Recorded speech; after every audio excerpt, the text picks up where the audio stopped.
Hi friends, welcome to my channel. గుండె నిండా గుడిగంటలు సీరియల్లో కాంతం సంజుతో బాలు కాళ్ళు పట్టుకోమని చెప్తుంది. అదేంటి బాలు కాళ్ళు సంజయ్ని పట్టుకోవడం అనమేంటి? నిజంగానే సంజు బాలు కాళ్ళు పట్టుకున్నాడా? అసలు కాంతం అలా ఎందుకు చెప్పవలసి వచ్చింది?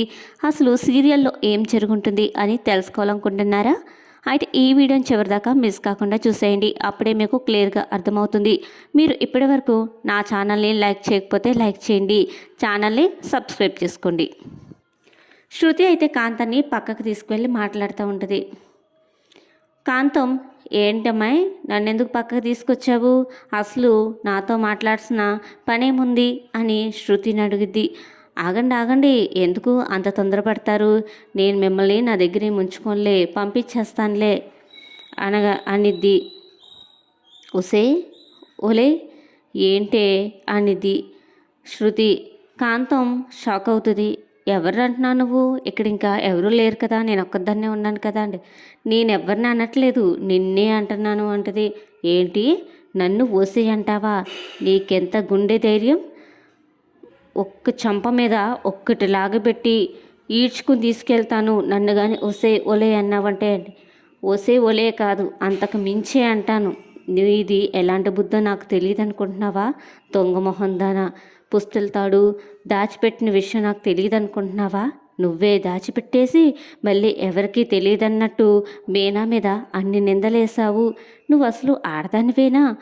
ఒక ఆడదాన్ని బాధ పెట్టాలని చూస్తున్నావు, నువ్వు అసలు మనిషివేనా అని శృతి చెప్తా ఉంటుంది. కాంతం, ఈ విషయం నీకెలా తెలిసింది అనగానే, నేను ఒక వీడియో తీసుకుంటున్నాను, నువ్వు చేసిన పనంతా ఆ వీడియోలో రికార్డ్ అయ్యింది. ఇప్పుడు కానీ నువ్వు నాటకాలు వేసావనుకో, ఈ వీడియో తీసుకువెళ్ళి అందరి ముందు చూపిస్తాను. అప్పుడు నీ పరిస్థితి ఎలా ఉంటుందో ఒక్కసారి ఊహించుకుంటుంది. కాంతమైతే ఒకసారి ఊహించుకుంటుంది తను అందరికీ చేసిన అవమానాన్ని. అదేవిధంగా తను బయటపడితే అందరూ తన్ని ఏ విధంగా చూస్తారు, ఎలా మాట్లాడతారు, కొడతారేమో అని భయంతో ఒక్కసారిగా ఊహించుకుంటూ ఉంటుంది. శృతి కదిలిస్తుంది కాంతాన్ని. ఏంటి తలుచుకుంటేనే నీకు భయం వేస్తుంది కదా అంటది. అమ్మా నువ్వు చెప్పొద్దమ్మా, సరే నీ కాళ్ళు పట్టుకోమంటావా? అసలు ఆ వీడియో డిలీట్ చేసేవా అనిద్ది. నా కాళ్ళేం పట్టుకోక్కర్లొద్దు, ఫంక్షన్ వెళ్ళేదాకా నువ్వు నోరిప్పి ఎవరినైనా ఒక్క మాట అన్నా మటుకు ఈ వీడియో అందరి ముందు బయట పెడతాను. అందరితో ప్రేమగా ఉండాలి, ఫంక్షన్ అంతా కూడా బాగా జరగాల్సి ఉంటుంది అని శృతి చెప్తుంది. సరే అలాగే చేస్తానమ్మా అని చెప్తుంది. ఇంకా వాళ్ళిద్దరూ కూడా హాల్లోకి అయితే వెళ్ళిపోతారు. ప్రభావతి అయితే మొత్తైదువులందరినీ పిలిచి నల్లపూసలు గుచ్చడానికైతే కూర్చుని గుచ్చుతూ ఉంటారు. ఇక కాంతం అందరి మీద కూడా ఎక్కడ లేని ప్రేమ చూపిస్తూ ఉంటుంది. అలా ప్రేమ చూపిస్తున్నప్పుడు ఇక అందరూ కూడా షాక్ అయిపోతారు.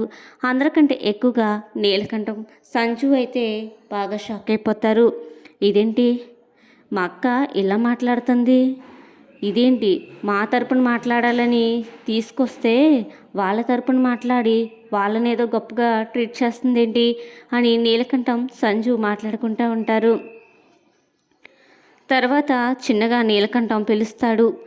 ఏంటక్కాయ్, ఏంటి నువ్వు చేస్తున్న పని? వాళ్ళని అవమానించాలని కదా నిన్ను తీసుకొచ్చాము, కానీ నువ్వు వాళ్ళని ఎంతో ప్రేమ ఉన్నట్టు చూస్తున్నావు, అంతే ఎంతో గౌరవిస్తున్నావు. అసలు ఇప్పటికిప్పుడు నువ్వు ఏ విధంగా మారిపోయావు? అసలు ఏం జరిగింది చెప్పక్క అని నీలకంఠం అడుగుతాడు. సరేరా చెప్తాను. నా పరిస్థితి ఎలా ఉందంటే కుడితిలో పడ్డ గిలకలా తయారయ్యింది. ఇప్పుడు చెప్పలేను, చెప్పకుండా ఉండలేను అన్నింది. ఇక వెంటనే శృతి అయితే ఫోను అని సైలెంట్గా చెప్తుంది. ఉండరా తర్వాత మాట్లాడతానులే నీతోటి అని ఫంక్షన్లో ఉన్న వాళ్ళందరినీ కూడా ప్రేమగా పలకరించుకుంటూ ఉంటుంది. ఇక ప్రభావతి సత్యం వచ్చి సంజుకి బట్టలు అయితే పెడతారు. ఆ బట్టలు చూడంగానే సంజు అయితే, ఏంటి ఇలాంటి బట్టల? ఈ బట్టలు కనీసం మా డ్రైవర్ కూడా కట్టుకోడు అని మాట్లాడతాడు. వెంటనే శృతి కాంతం వైపు సైగ చేస్తుంది. చెప్పు, సరిగ్గా చూసుకో మీ అల్లుణ్ణి అనిద్ది. వెంటనే అదేంట్రా అలా మాట్లాడుతున్నావు, ఎంత మంచి బట్టలు నువ్వు ఎప్పుడైనా కట్టుకున్నావా, ఇలాంటి బట్టలు మీ నాన్న ఎప్పుడైనా కొనిచ్చాడా, ఒకసారి కట్టుకుంటే ఏమైనా అయిపోతావా, ఎందుకు వాళ్ళని అలా బాధ పెడతావు అని చెప్పిద్ది. సంజయ్ అయితే షాక్ అయిపోతాడు.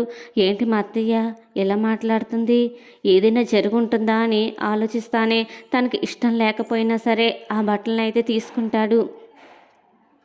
వెంటనే శృతి అయితే కాంతంతో ఎలా అనిద్ది, వెళ్ళి అందరి కాళ్ళు పట్టుకోమని చెప్పు, అందరి కాళ్ళు అంటే మా బావల కాళ్ళు కూడా పట్టుకోవాలి అని కాంతానికైతే చెప్పుద్ది. కాంతం అప్పుడు ఏం చేయాలో అర్థం కాదు. ఇప్పుడు సంజయ్కి కానీ చెప్పాననుకో, వాడు కాళ్ళు పట్టుకోడు, నా గొంతు పట్టుకుని పిసికేస్తానంటాడు, అంతేగాని కాళ్ళు పట్టుకోవడానికి అస్సలు ఒప్పుకోడు అని కాంతం చెప్తుంది. ఏమో నువ్వు ఏం చెప్తావో ఏమో, నాకైతే తెలియదు, మా బావల కాళ్ళు పట్టుకోవాల్సిందే, లేదనుకో తెలుసుగా ఈ వీడియో అందరి ముందు చూపిస్తాను అని బెదిరించిద్ది శృతి. సరే చెప్తాను, అరే సంజు కొంచెం మీ బావల కాళ్ళు కూడా పట్టుకోరా, ఎందుకంటే వాళ్ళు వయసులో పెద్దవారు కదా అని చెప్తాడు. ఇక సంజయ్కి వేరే దిక్కు లేక వెంటనే వాళ్ళ బావల కాళ్ళు అయితే పట్టుకుంటాడు. బాలు కాళ్ళు పట్టుకోవడానికి వచ్చినప్పుడు సంజు అయితే ఇలా అనుకుంటాడు, ఏంటి చివరికి నేను వీడి కాళ్ళు పట్టుకోవాల్సి వస్తుంది, ఈరోజు నాకు అస్సలు టైం బాగాలేదు, వీళ్ళని ఎంతో అవమానించాలని ఇక్కడికి వచ్చాము, చివరికి నేనే అవమానపడి వెళ్ళవలసి వస్తుంది అని అనుకుంటూనే బాలు మీనా దగ్గర కూడా ఆశీర్వాదం అయితే తీసుకుంటాడు చాలా విసుగ్గా. ఇక నీలకంఠం అయితే అయిపోయింది కదా ఇంకా ఫంక్షను, పదండి ఇంటికి వెళ్దామని చెప్తాడు. ఇక సంజు వాళ్ళ అమ్మ కూడా వెళ్తూ ఉంటారు. కాంతం అయితే సరేరా మీరు కారులో కూర్చోండి, నేను అందరికీ వీడ్కోలు చెప్పి వస్తాను అని చెప్తుంది. ఇక మౌనికనైతే అందరూ మాట్లాడతారు. బాగా ఉండమ్మా, చల్లగా ఉండు, ఎలాంటి గొడవలు లేకుండా హాయిగా ఉండు అని ప్రభావతి అంటుంది. ఇక వెంటనే బాలు ముందుకు వచ్చి, చెల్లి నువ్వు ఎలాంటి విషయాలకి భయపడకు, ఇక్కడ ఒక అన్న ఉన్నాడు, ఎవరైనా సరే నిన్ను ఒక మాటైనా అన్నారా నేను వాళ్ళంతా చూస్తాను అని కాంతం వైపుకి చూసి సైగ చేస్తాడు. కాంతం అయితే చాలా కంగారు పడిపోతూ ఉంటుంది. అబ్బబ్బే మీ చెల్లిని ఏమంటారమ్మా, నేనున్నాను కదా, నేనుండగా ఎవ్వరూ ఏమి అనరు, నేను చాలా జాగ్రత్తగా చూసుకుంటాను అని కాంతం చెప్తూ ఉంటుంది. కాంతం శృతినైతే ఇలా అడుగుతుంది, సరేనమ్మా ఫంక్షన్ అయిపోయింది కదా, ఇప్పటికైనా ఆ వీడియో డిలీట్ చేసేయి, నాకు కాస్త మనసు ప్రశాంతంగా ఉంటుంది. అయినా సరే శృతి వినదు. సరేనా ఆంటీ, డిలీట్ చేసే టైము ముందులో ఉందిలే, ఇప్పటికి మీరు వెళ్ళండి అని చెప్పి కాంతాన్ని అయితే పంపించేస్తుంది. ఇక సంజు ఫ్యామిలీ అందరూ కూడా వాళ్ళ ఇంటికైతే బయలుదేరిపోతారు. ఇక మీనా అయితే వస్తుంది లోపలికి, అన్నీ సర్దుదామని చెప్పి. వెంటనే ప్రభావతి అయితే వెనకాలే వచ్చేస్తుంది. ఏంటి మీనా, ఏంటి నువ్వు చేసిన పని అసలాను, పుస్తెళ్తాడు వెంటనే తెచ్చుంటే మేము అందరి ముందు అడ్డమైన వాళ్ళ చేత ఎన్ని మాటలు పడవలసి వచ్చింది, ముందుగానే తెస్తుంటే ఆ మాటలు పడవలసిన అవసరం లేదు కదా, అయినా నీకు మైండ్ లేదు కదా, ఉంటే నువ్వెందుకు అలా చేస్తావు అని చెప్పంగానే బాలు అయితే వస్తాడు. ఏంటమ్మా ఏంటి ఇన్ని మాటలు అంటావు మీనుని అనగానే, నేనేమనలేదురా, పెళ్ళాన్ని ఒక్క మాట అనగానే చాలు ఎక్కడి నుండి వచ్చేస్తావో గబగబా వచ్చేస్తావు, ఇద్దరు కలిసి నా మీదడిపోతారు అనగానే శృతి అయితే, ఇదేం బాలేదత్తయ్య, అందరూ మీనాని దొంగం చేశారు, అయినా సరే మీరు అప్పుడు కూడా ఎదురు తిరిగి మాట్లాడలేదు, సరే వాళ్ళందరూ వెళ్ళిపోయారు కదా, ఇప్పుడు కూడా మీరు మీనాదే తప్పంటున్నారు, ఇది ఎంతవరకు కరెక్ట్ చెప్పండి, అసలు విషయం ఏంటో తెలుసా మీకు అనగానే ప్రభావతి ఏంటి అనేది, అసలు పుస్తెళ్తాడు దాచిపెట్టింది ఎవరో తెలుసా, కాంతం అనేది. ఈ కాంతం అనగానే ప్రభావతి వాళ్ళ ఇంట్లో వాళ్ళందరూ కూడా షాక్ అయిపోతారు. ఏంటి